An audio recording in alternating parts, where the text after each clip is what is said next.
ಒಡೆದ ಮನೆ ಆಗಿರುವಂತಹ ಬಿಜೆಪಿಯಲ್ಲಿ ರಾಜ್ಯಾಧ್ಯಕ್ಷ ಪಟ್ಟಕ್ಕಾಗಿ ಫೈಟ್ ಕೂಡ ಜೋರಾಗ್ತಿದೆ.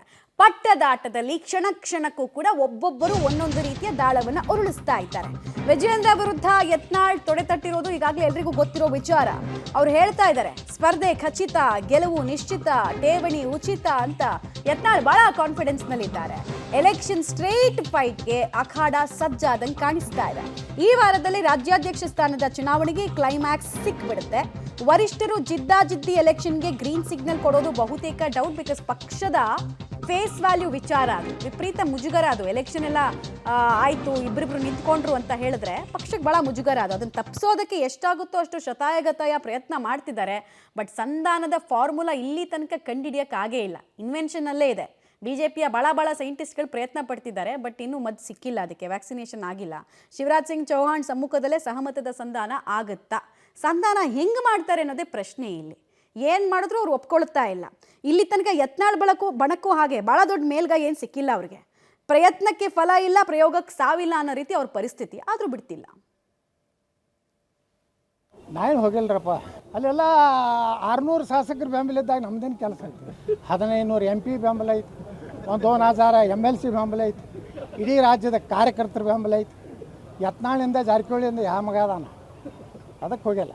ನಿರೀಕ್ಷಿತ ಹೆಂಗೆ ಇರ್ತೈತಿ? ಕಾರ್ಯಕರ್ತರು ಹುರುಪಾಗಂತ ಅಧ್ಯಕ್ಷ ಆಗ್ಬೇಕು. ರಾತ್ರಿ ಬೆಳತನ ಡಿ ಕೆ ಶಿವಕುಮಾರ್ ಮನ್ಯಾಗ ಇದ್ರೆ ಹೆಂಗೆ BJP ಉದ್ದಾರ ಆಗ್ತೈತೆ ರೀ? ರಾತ್ರಿ ಡಿ ಕೆ ಶಿವಕುಮಾರ್ ಮನ್ಯಾಗ, ಮುಂಜಾನೆ 4ಕ್ಕೆ ಸಿದ್ದರಾಮಯ್ಯ ಮನ್ಯಾಗ, 11ಕ್ಕೆ ಬೋಲೋ ಭಾರತ್ ಮಾತಕ್ಕೆ ಜಯಂತ ನಡೀದಿಲ್ಲ.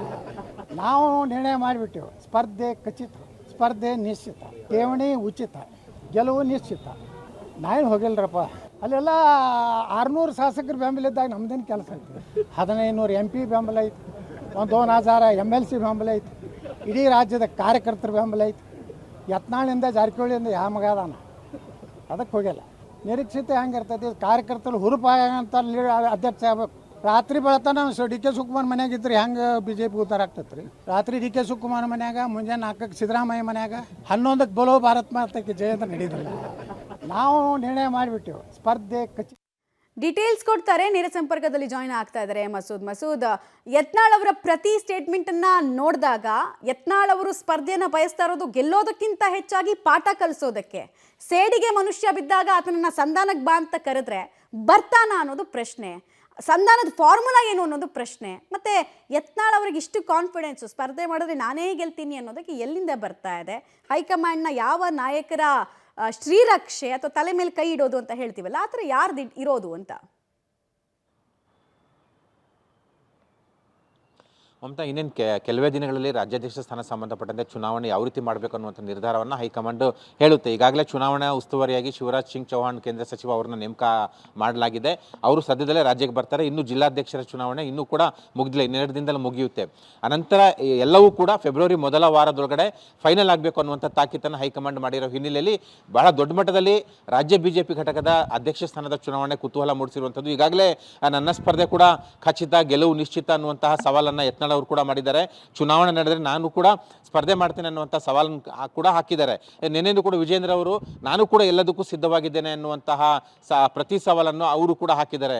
ಇಬ್ಬರು ಕೂಡ ಎದುರಾಬದ್ರು ಸ್ಪರ್ಧೆ ಮಾಡೋದಕ್ಕೆ ರೆಡಿಯಾಗಿದ್ದಾರೆ. ಆದರೆ ಹೈಕಮಾಂಡ್ ಪರಿಹಾರ ಸೂತ್ರ ಯಾವ ರೀತಿ ಇರುತ್ತೆ ಅನ್ನುವಂಥದ್ದನ್ನು ಕಾದು ನೋಡಬೇಕು. ಈಗ ಇತ್ತೀಚಿನ ವರ್ಷಗಳಲ್ಲಿ ಚುನಾವಣೆ ಆಗಲಿಲ್ಲ, ಚುನಾವಣೆ ಆಗದೇನೆ ಸಹಮತದಲ್ಲಿ ಆಯ್ಕೆ ಮಾಡಬೇಕು ಅನ್ನುವಂಥ ಒಂದು ಕಸರತ್ತನ್ನು ಹೈಕಮಾಂಡ್ ಪ್ರಯತ್ನ ಮಾಡ್ತಾ ಇದೆ. ಆದರೆ ಗುಂಪುಗಾರಿಕೆ ದೊಡ್ಡ ಮಟ್ಟದಲ್ಲಿ ಮಿತಿ ಮೀರಿರೋ ಹಿನ್ನೆಲೆಯಲ್ಲಿ ಯಾವ ರೀತಿ ಸಹಮತ ಮೂಡಿಸುತ್ತೆ ಅನ್ನುವಂಥದ್ದನ್ನು ಕೂಡ ಕಾದು ನೋಡಬೇಕು. ಈಗಾಗಲೇ 2 ಸಲ ಹೈಕಮಾಂಡ್ ವೀಕ್ಷಕರು ಬಂದು ಸಭೆ ಮಾಡಿದ್ದಾರೆ, ಯಾವುದೂ ಕೂಡ ಪ್ರಯೋಜನ ಆಗಿಲ್ಲ. ಎಲ್ಲ ರಿಪೋರ್ಟನ್ನು ಕೂಡ ಹೈಕಮಾಂಡ್ ತೆಗೆದುಕೊಂಡಿದೆ.